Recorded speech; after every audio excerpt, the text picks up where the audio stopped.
নমস্কার, তানভিস মম কিচেনে আপনাকে স্বাগত। আজ আমি ভেজ থালি রেডি করব পালং শাকের ডাল আর পটল আলুর তরকারি। একদম সিম্পল রেসিপি। মুসুরির ডাল ভালো করে ধুয়ে নুন, একটা কাঁচা লঙ্কা আর সর্ষের তেল আর জল দিয়ে ঢাকা আটকে 2 থেকে 3টে হুইসেল দিয়ে সেদ্ধ করে নেব। এরপর কড়াইতে সর্ষের তেল গরম করে তাতে একটা তেজপাতা, একটা শুকনো লঙ্কা আর জিরে ফোড়ন দিয়ে অল্প ভেজে রসুন কুচি দিয়ে দেব। একটু ভাজার পর পেঁয়াজ কুচি দিয়ে একটু ভেজে নেব। দেব আদা বাটা দিয়ে ভালো করে একটু কষিয়ে নেব। এরপর টমেটো কুচিগুলো দিয়ে ভালো করে ভেজে নেব। দেব 2টো গোটা কাঁচা লঙ্কা। তানভি খাবে বলে আমি লঙ্কাগুলো গোটাই রাখবো। আপনারা আপনাদের পরিমাণ মতন ঝাল দিয়ে নেবেন।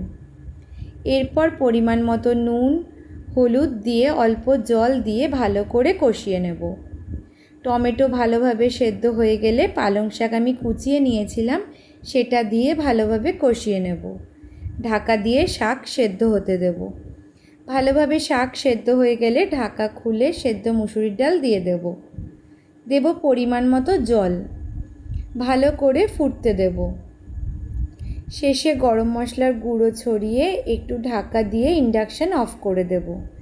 রেডি হয়ে গেল পালং শাকের ডাল। এরপর আমি রেডি করে নেব পটল আলু বড়ি দিয়ে তরকারি। এর জন্য কড়াইতে সর্ষের তেল গরম করে তাতে বড়িগুলো ভেজে নেব। এই বড়িগুলো আমি কলকাতা থেকে আসার সময় নিয়ে এসেছিলাম। বলেছিল ছোলার ডালের বড়ি, বেশ ভালো খেতে। এরপর বড়ি তুলে নিয়ে আলুর টুকরোগুলো দিয়ে অল্প নুন আর হলুদ দিয়ে ভেজে নেব। আচ্ছা, এই গরমে না পটল একদম ভালো থাকে না, খুব তাড়াতাড়ি পটল হলুদ হয়ে যায়। আপনাদের যদি কোনো উপায় জানা থাকে পটল কিভাবে ভালো থাকবে আমাকে প্লিজ কমেন্ট করে জানাবেন তো, তাহলে আমি 2-4 দিনের জন্য স্টোর করে রাখতে পারি। আলু ভাজা হয়ে গেলে তুলে নিয়ে এরপর পটল দিয়ে নুন হলুদ দিয়ে ভেজে নেব। পটলও ভাজা হয়ে গেলে তুলে রাখব।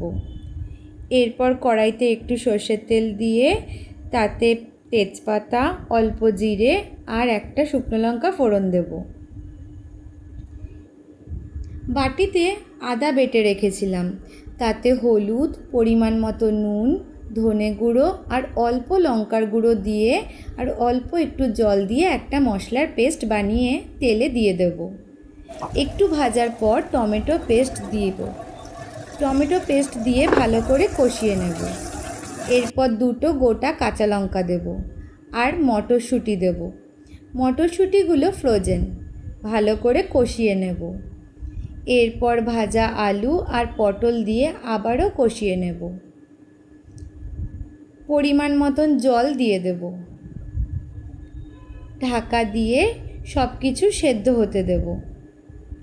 জানেন তো, মনে হচ্ছে তানভিস মম কিচেনে এবার থেকে 4 ইয়ার্সের তানভিকেই দেখা যাবে। সেও আমার সাথে রান্না করতে চলে এসেছে। আমার হাতের পাশাপাশি আপনারা আরও একটি ছোট হাত হয়তো দেখতে পেয়েছেন। এরপর বড়িগুলো দিয়ে ওপর থেকে ধনেপাতা কুচি ছড়িয়ে নামিয়ে নেব। রেডি হয়ে গেল আজকে সিম্পল ভেজ থালি। রেসিপিগুলো ভালো লেগে থাকলে ছেড়ে যাওয়ার আগে লাইক, কমেন্ট আর শেয়ার করবেন। ধন্যবাদ, সবাই ভালো থাকবেন।